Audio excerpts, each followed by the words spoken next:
In this episode, we will adjust the colors a little bit more.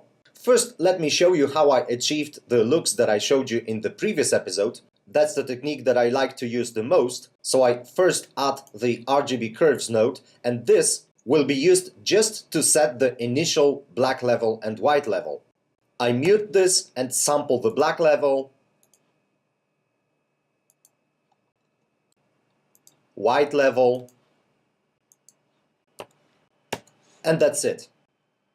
Now I will use the second RGB curves node to adjust the gamma.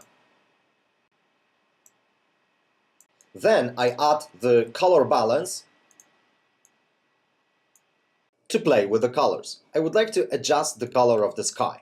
When I left-click the sky and check the RGB values, I see that the red channel, green and blue are rather low.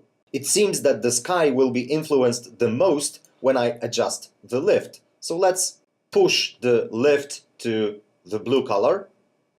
Let's zoom in a little here. Let's say that that's the color that I like. So now I will do something that may seem not logical. When I find the color that I like, I'd like to push it a little bit further. I do it because I know that I will not only adjust the lift, but also the gain. And as a rule of thumb, when we push the lift to some direction, we should pull the gain to the opposite direction, which means that the effect achieved by pushing the lift will be toned down a little bit by pulling the gain. The sky seems a little bit too dark. Let's brighten it up a little bit. We may come back to the previous adjustments.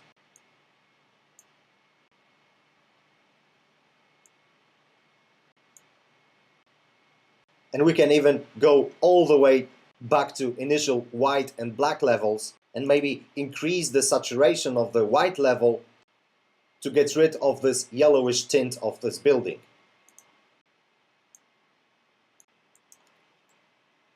What I am doing here, adjusting the white level, may seem counterintuitive. I want to get rid of the yellowish tint, so I push the white level to the yellow. I make it more yellow to get rid of the yellow. Now it's just a matter of tweaking all of those values. So that's the first look. Let's now see what happens if we kind of turn those wheels. So let's maybe move this point somewhere here and this one to the opposite direction, and we have a little bit different feeling. Or something like this maybe. Or exactly opposite.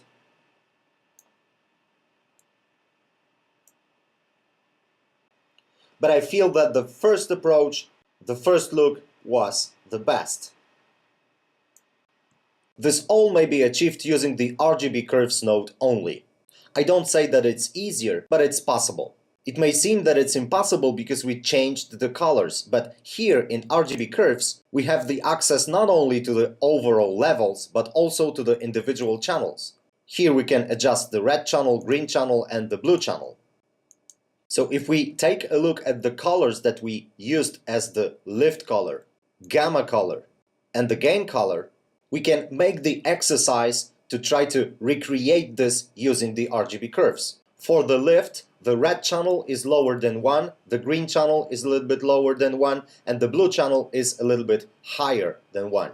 So let's do this to the red channel, this to the green, and this to the blue. Gain, we need to increase the red and green and decrease the blue. Increase the red, increase the green, and decrease the blue. Gamma is completely neutral. So let's compare. This is color balance, and this is trying to recreate the same using the RGB curves. You see that I didn't achieve exactly the same result. But if I tweak this a little bit more, it is possible. Now, just for fun, let's try another exercise. I will try to make the initial adjustments to this image. This also comes from Array Alexa. I will try to adjust this image initially without looking at the image, using only the scopes. So let's try to do it. I don't have any chance to sample the image. Let's add the RGB curves node. Let's lower the factor to be more precise, 0.3 let's say. And now I will individually set the lift value of the channels. Red channel, let's zoom in here, take a look at the waveform and move this point like this. Now green.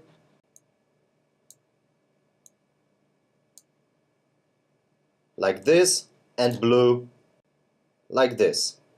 Now the highlights, but let's use another instance of RGB curves, because here I'd like to use the factor of 1. So red channel,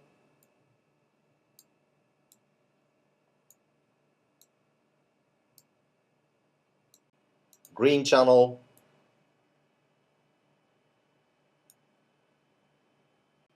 and the blue channel.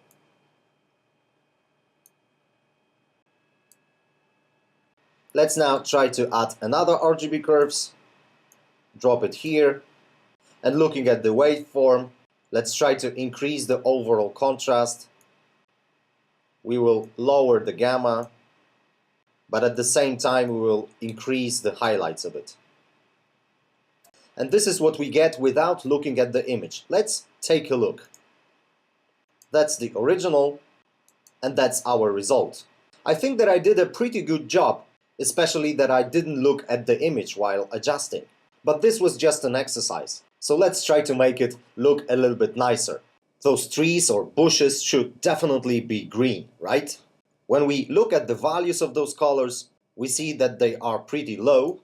So let's add the color balance, drop it here, and try to adjust the lift color. That's the color that I like, so let me push it a little bit further. Because now I will tone it down by adjusting the gain color. As you can see, the area that is influenced the most is this area. When I reset this color, you see that this one is yellowish.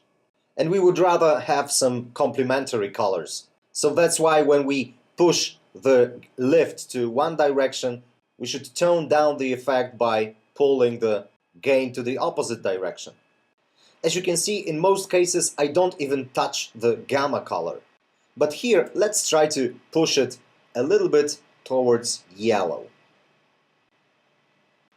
I like this balance. When we look at the image and see this point, it seems that it's completely white. But that's because of the surroundings. Let's check the values of this color. As you can see, red, green and blue channels are as low as 0.6, 0.5 or 0.7. But it feels that it's a very bright color. And the same applies here. This color may seem a little bit overexposed, but when we take a look at the values, we see that only the blue channel exceeds 1, and not that dramatically. So those were just the basic examples of primary color correction. Let's now try to separately treat certain color ranges. We will try to use the hue correct effect, but before I do it, let me show you the hue saturation value. When we move those sliders around for hue, saturation and for value, we change the whole image. But this will change the image in completely different manner than the ones used so far. We used the RGB curves and color balance, and those effects change the channels separately. The red channel was changed independently from the green one and blue one, but this effect changes the red channel, taking a look not only on the original red channel, but also at the blue and green channel of the same pixel. When we change the hue, it's like turning around the wheel. So we do something like this. Hue of 0.5 leaves the image untouched. Saturation boosts the colors. We increase the saturation and we have more colorful image. When we decrease it, it's becoming more black and white. Value changes the feeling of the brightness. But this changes all of the colors of all of the pixels.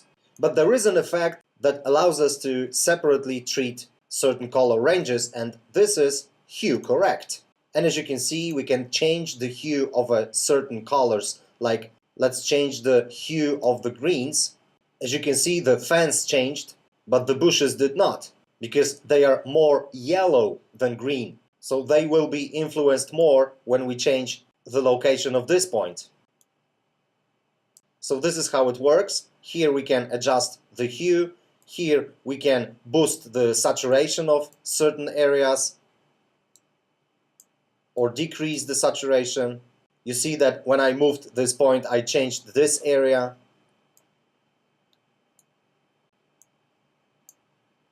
So as you can see, there are some possibilities, but it requires a little bit of practice to be able to use this effect efficiently. In most cases, it's better to try to create the matte for the certain area and then use it as the factor for certain effects. But this is something that I will talk about in one of the next episodes. Let's now take a look at some other techniques that we can use to adjust the looks of the image. We may try to use some fake photo filters or something like that. I will simply try to mix this image with some color. So I will use the color mix node. I will drop it here. This mixes the image with the white color with a factor of 100%, so it changed the image to pure white. Let's change the factor to something like 0.4, change this color to something like, I don't know, red, and try to lower this factor. The factor of 0.2 is a little bit too high, but I use such high factor to be able to choose this color more precisely. When I find the proper color, I will of course decrease this factor value. This uses just the mix blending mode. But let's see what happens if we change it to, let's say, color. Let's mute this to see before, unmute it. The change is very subtle, so let's increase this factor to 0.3, let's say. Mute it. This is before, unmute it, and this is after. Let's change this color to, let's say, something like this. And in this case, I would rather lower this factor. Before, after. Another thing that we can do is to try to create the version of the image and mix it with the original. That's a technique that I use a lot. Let me show you the example. I will use the converter color ramp. And let's drop the image here and take a look at it. It created the black and white version of this image. Let's change this point from black to something like maybe blue, and this from white to, let's say, yellow. And let's try to mix this one with this one. So I will add the mix node, take the original and plug it here, and take this one, plug it here, connect the mix node to the viewer, and change the factor to something like this maybe. Mute this to see before, unmute it to see after. Now let's adjust those colors.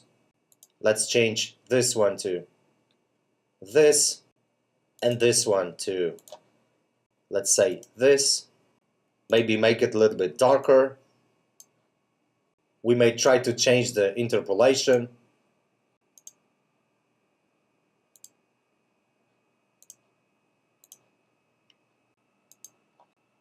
Before, after. In case of this image, those techniques doesn't seem to work. So let's get rid of those nodes. And the only thing that I will try to do with this image is to change the color of this fence. So I will once again drop the hue correct and change the hue of this range. This way I make this fence stand out a little bit. So now let's practice those techniques on some other image.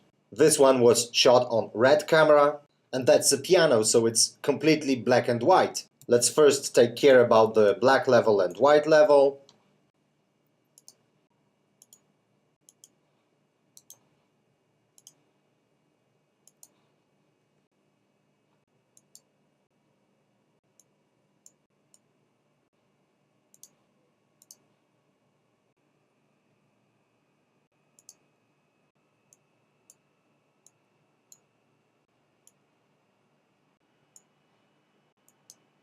adjust the gamma. I will do it using the same node.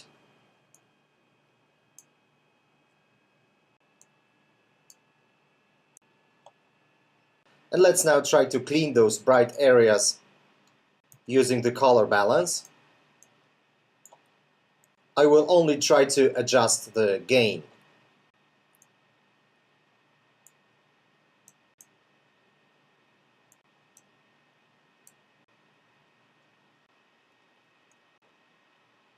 And in fact, there is not much more that we can do with this image.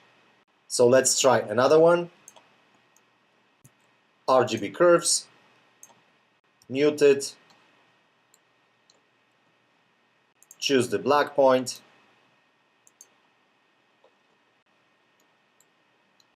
white point,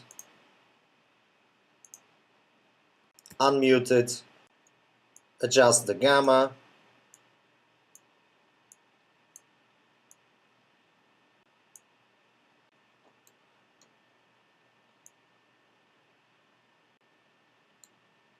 and try to give this image some looks, color balance, and let's try something like this maybe.